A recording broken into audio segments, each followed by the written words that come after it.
Il y a encore quelques années, publier sur les réseaux sociaux, ça suffisait presque à garantir de la visibilité pour votre marque. On écrivait un post, on appuyait sur publier, et puis l'audience suivait. Cette époque est malheureusement révolue. Aujourd'hui, le reach s'effondre, on le voit partout, on le voit sur LinkedIn, mais pas que. C'est le principe en fait des réseaux sociaux, hein. C'est quoi le principe? Ils revoient régulièrement leur algorithme et on va dire les choses telles qu'elles sont. Le but, c'est de réduire le reach régulièrement pour inciter au post sponsorisé, c'est-à-dire pour vous faire passer à la caisse.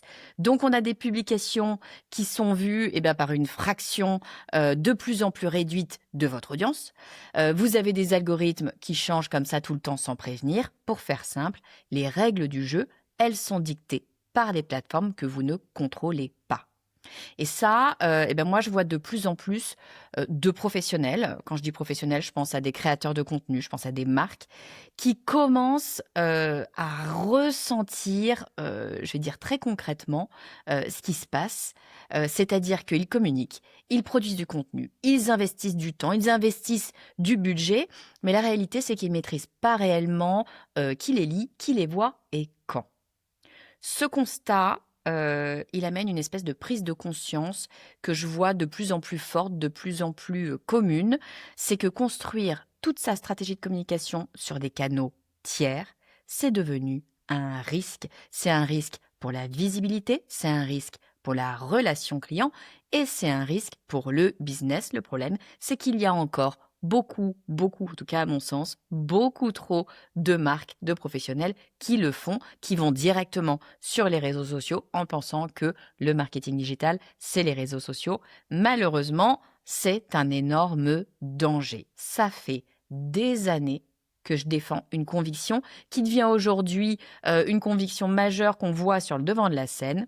Avoir une base email solide et produire du contenu, notamment pour ces emails, c'est un atout stratégique majeur pour une entreprise, qu'elle soit individuelle ou qu'elle soit structurée. L'emailing, c'est pas un espèce de vieux truc ressorti du passé, c'est le seul média que vous contrôlez réellement, sans intermédiaire, sans algorithme, sans dépendance à Meta, à LinkedIn, à TikTok ou à je ne sais quelle plateforme.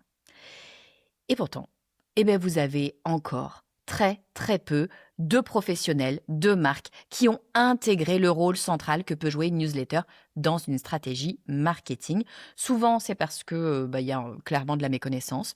Parfois, il y a de mauvaises expériences passées, on va se dire les choses. Et puis très souvent, c'est parce que l'emailing, il est mal compris. Si vous me découvrez avec cette vidéo, je suis Estelle Ballot et vous regardez le podcast du marketing. Mon rôle, c'est d'aider les directions marketing à gagner en clarté, structurer leur marketing et obtenir des résultats sans complexifier. Alors chaque semaine ici, on parle de marketing concret, utile et actionnable. Dans cet épisode, je vous propose de prendre du recul. On va essayer de comprendre pourquoi les réseaux sociaux ne peuvent plus être le socle unique de notre communication. On va voir pourquoi l'email redevient un canal clé et surtout comment en faire un vrai levier de performance, comme je le fais régulièrement avec mes clients, avec des résultats très concrets. Si vous êtes CMO, dirigeant de PME ou si vous construisez vos stratégies marketing, cet épisode, c'est une invitation à reprendre le contrôle de votre audience et de votre portée. Bon, alors pendant longtemps, les réseaux sociaux, ils nous ont donné l'impression d'être un canal fiable et prévisible qui nous permet de toucher notre audience. On publiait du contenu, on construisait une communauté et puis la portée suivait à peu près plus ou moins naturellement. Cette mécanique, on le sait maintenant, elle est en train de disparaître. Aujourd'hui, le reach organique est en chute libre. LinkedIn, qui était un peu le dernier des réseaux sociaux où on avait l'impression que tous gagnaient un peu à la méritocratie, il n'échappe plus à cette logique. Les publications sont vues par une part de plus en plus réduite de vos abonnés. Parfois, on parle de moins de 10%. C'est pas une question de qualité de votre contenu, c'est une question de règles du jeu qui ont changé. Ces règles, elles sont dictées par les plateformes, bien évidemment, et l'objectif de ces plateformes, ça reste de monétiser l'attention. Moins de portée organique, ça veut dire plus de dépendance au paid, plus de compétition et une pression croissante pour investir, histoire de maintenir un niveau de visibilité stable. Le problème, c'est que cette visibilité, elle ne vous appartient pas, elle peut disparaître du jour au lendemain, sans explication et sans recours possible.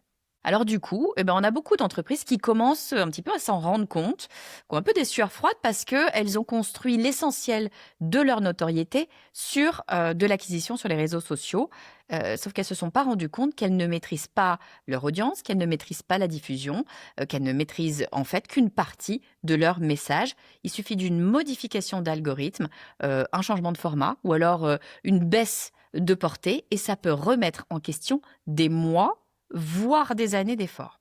Donc aujourd'hui, continuer à miser exclusivement sur les réseaux sociaux, ça revient à construire sur un terrain qui ne vous appartient pas. Tant que tout va bien, le système fonctionne, pas de souci. Le jour où il se grippe, il est souvent déjà trop tard pour réagir. Du coup, face à cette perte de contrôle plus ou moins progressive, d'ailleurs, sur les réseaux sociaux, il y a une question qui s'impose. Sur quels canaux votre entreprise maîtrise-t-elle vraiment la portée de sa communication? Je vous laisse réfléchir. Dans la majorité des cas, la réponse est assez simple. L'email. L'emailing, il est souvent résumé à un outil. C'est un outil d'envoi, c'est un outil de promotion parfois, c'est un outil de relance. Cette vision, je ne vais pas vous le cacher, elle est extrêmement réductrice. L'email, c'est avant tout un média. C'est un média direct, c'est un média sans intermédiaire et c'est un média sans algorithme qui décide à votre place si votre message mérite ou non d'être vu. Quand vous envoyez un email, qu'est-ce qui se passe? Il arrive directement dans la boîte de réception de votre destinataire. Vous ne payez pas pour atteindre une audience que vous avez déjà construite. Vous ne subissez pas une baisse de portée qui est décidée par une plateforme. Vous êtes en lien direct avec vos lecteurs. Cette différence-là, elle change tout. Posséder une base email, c'est pas accumuler des contacts, c'est détenir un actif business, un actif qui prend de la valeur avec le temps, à condition, bien sûr, de l'entretenir avec du contenu régulier et pertinent. Et contrairement aux réseaux sociaux, cette base, elle ne peut pas vous être retirée du jour au lendemain, elle vous appartient. L'email, et c'est loin d'être un détail, il va permettre aussi une relation qui est plus intime et qui est plus qualitative. On ne va pas scroller un email comme on scrolle un post parmi des dizaines d'autres posts. On choisit de l'ouvrir, on y accorde de l'attention et cette attention, elle est rare, surtout en ce moment, donc elle est précieuse. Dire que l'email, c'est un canal du passé, comme j'entends assez souvent, croyez-moi, à mon sens en tout cas, c'est une erreur stratégique. Dans un environnement qui est tel qu'il est aujourd'hui, à savoir instable, où les règles changent en permanence, l'email, ça reste l'un des seuls leviers de communication qui est réellement souverain. C'est précisément pour cette raison qu'il redevient aujourd'hui central. Non mais d'accord, mais vous allez me dire, ok, si l'emailing est si central, pourquoi est-ce qu'il est sous-exploité? C'est pas parce qu'il ne fonctionne pas, c'est parce qu'il est mal compris. Je vois encore énormément d'équipes marketing qui pensent qu'une newsletter, ça se résume à une suite de promotions ou alors un relais des actualités de l'entreprise. Cette vision, elle explique en grande partie pourquoi l'emailing a souvent mauvaise réputation. Une newsletter efficace, c'est pas un catalogue, c'est un rendez-vous, c'est un espace éditorial régulier dans lequel une entreprise, un dirigeant ou une marque va partager un point de vue, des enseignements ou alors des retours d'expérience. Elle s'inscrit dans le temps long et elle construit une relation de confiance. C'est cette régularité qui est essentielle parce qu'elle installe une habitude et elle va renforcer la mémorisation de la marque. Les erreurs les plus courantes, c'est toujours les mêmes. Ça va être d'envoyer de manière irrégulière, de parler uniquement de soi et de chercher à vendre immédiatement à chaque envoi. Résultat, vous avez des abonnés qui se désengagent, vous avez des taux d'ouverture en baisse et du coup, bien sûr, la newsletter, elle est vue comme un canal qui n'est pas performant. Le problème ne vient pas de l'email, le problème vient de vous, de votre stratégie. Une newsletter bien pensée, elle va apporter de la valeur avant de chercher la conversion. Elle répond à des problématiques concrètes, elle va éclairer des décisions, elle va partager des analyses utiles. C'est de l'inbound marketing, elle est là pour aider, pour proposer des choses avant de demander quoi que ce soit. Gardez en tête que maintenant, l'attention, c'est quelque chose de rare et la newsletter, ça devient un avantage compétitif parce qu'elle permet de rester présent dans l'esprit de votre audience sans dépendre d'un algorithme. Ceux qui l'ont compris, ils transforment l'email en média central. Les autres, ils continuent de le traiter comme un simple outil et ils passent à côté de tout son potentiel. Et croyez-moi, l'emailing, il change radicalement de visage quand il est travaillé comme un média et pas comme un simple canal d'envoi. C'est précisément ce que je vois chez des clients avec lesquels je travaille. Dès que la stratégie devient claire, les résultats, ils arrivent quasiment immédiatement. Je vous prends le cas de Jennifer, elle est CMO sur une entreprise du marché du BTP. Quand elle démarre, sa newsletter existe, mais elle manque de structure, elle manque de régularité. On travaille ensemble les fondamentaux, une promesse claire à l'inscription, un contenu qui est pensé pour apporter de la valeur à chaque envoi et un système qui va permettre de venir recruter. En 6 mois, sa base d'abonnés, très simplement, elle a doublé. Pas grâce à un hack ou une espèce de croissance artificielle, c'est pas de la croissance payée, c'est vraiment de l'inbound, mais parce que la newsletter, elle devient un vrai point de contact qui est attendu par son audience. Autre exemple, celui de Frédéric. Frédéric, il est CEO d'une entreprise dans le secteur de la beauté. Son problème, c'est pas la qualité de son contenu. Il a un contenu qui performe ultra bien, qui convertit très très bien dans ses webinaires et dans ses emails, mais la difficulté, ça va être sur son taux d'ouverture. Ou en tout cas, il avait un taux d'ouverture qu'on pouvait largement retravailler. On l'a fait ensemble, juste sur les objets des emails, leur clarté, leur intention, leur cohérence avec le contenu qui est proposé. Il a gagné en quelques emails plusieurs points de taux d'ouverture. Plusieurs points de taux d'ouverture, ça change tout en termes de portée réelle sans envoyer un email de plus.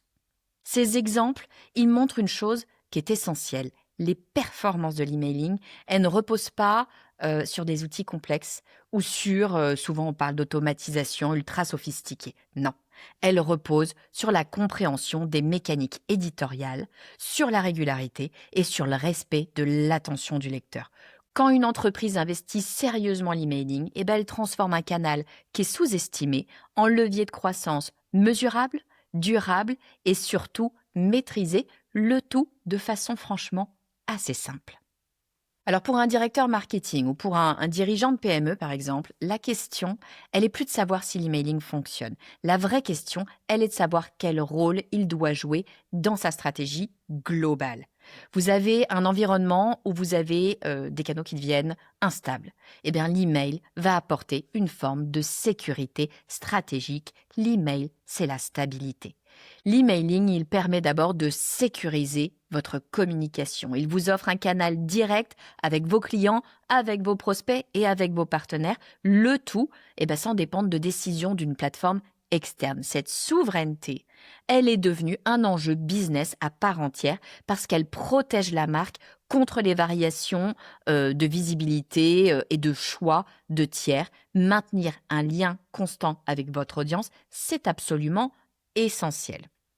Et puis pour les directions marketing, l'email, c'est aussi un point de convergence parce qu'il relie le contenu, la marque et la performance. Une newsletter bien structurée, elle va venir nourrir la notoriété, elle va accompagner les cycles de vente, elle va soutenir les lancements et puis elle va renforcer la relation client.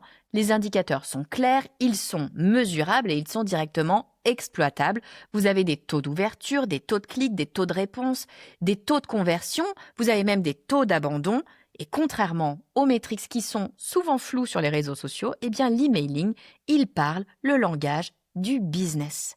Et pour les PME, l'enjeu, je dirais qu'il est encore plus fort parce que vous avez des ressources limitées et des arbitrages à faire en permanence. Donc, miser sur un canal qu'on contrôle, ça permet de construire un actif durable qui prend de la valeur avec le temps parce que chaque nouvel abonné, il va renforcer la capacité de l'entreprise à communiquer sans coût marginal supplémentaire. Donc remettre l'email au cœur de la stratégie, c'est pas renoncer aux réseaux sociaux. Attention, je suis pas en train de dire qu'il faut faire une croix sur les réseaux et que ça va pas du tout. Non, l'idée ici, c'est de rééquilibrer. Les réseaux, ils attirent. L'email, il fidélise et il transforme. Ceux qui vont faire le choix aujourd'hui de l'emailing, je vous le parie, ils prennent une longueur d'avance sur la concurrence. Bon alors pour résumer, ce qu'on vit aujourd'hui, c'est pas juste une simple évolution des canaux, c'est un changement de rapport au contrôle. Les réseaux sociaux, ils restent utiles, mais ils ne peuvent plus être le socle de votre stratégie de communication. Le reach baisse, les règles changent et les marques qui en dépendent totalement, elles s'exposent clairement à une fragilité qui ne va pas arrêter de croître. L'emailing, en revanche, il vous offre une alternative claire et pragmatique parce qu'il permet de reprendre la main sur sa portée, sur sa relation avec l'audience et sur la valeur qui est créée dans le temps. Une base email, ça n'est pas un fichier de contact, c'est un actif stratégique, il va falloir se le graver dans la tête. Une newsletter, c'est pas non plus un envoi ponctuel, c'est un média à part entière qui est capable de nourrir la confiance, qui est capable d'installer une vraie expertise et puis de soutenir la performance de votre business. Les exemples que je vous ai donnés de Jennifer et de Frédéric, ils le montrent très concrètement quand l'email est travaillé sérieusement, simplement d'ailleurs, mais sérieusement avec une ligne éditoriale claire, de la régularité et une vraie attention qui est portée au lecteur, les résultats suivent quasi immédiatement. Vous avez de la croissance de la base, vous avez une hausse des taux d'ouverture et puis vous avez une meilleure conversion. Tout ça, ça se fait sans dépendre d'un algorithme et sans dépendre d'un budget publicitaire qui doit être nécessairement toujours plus élevé. C'est le principe des réseaux sociaux. Pour les directeurs marketing, pour les dirigeants de PME, mon message, il est simple. Il est temps de rééquilibrer les stratégies, utiliser les réseaux sociaux pour capter l'attention et utiliser l'email pour construire une relation qui est durable et qui est maîtrisée. Ceux qui prennent cette décision aujourd'hui, ils se donnent un avantage concurrentiel direct. Donc je vous le dis, si vous n'avez pas encore structuré votre stratégie emailing ou votre newsletter, c'est probablement l'un des chantiers les plus rentables à ouvrir cette année. Reprendre le contrôle de sa communication, c'est pas un luxe, c'est une nécessité.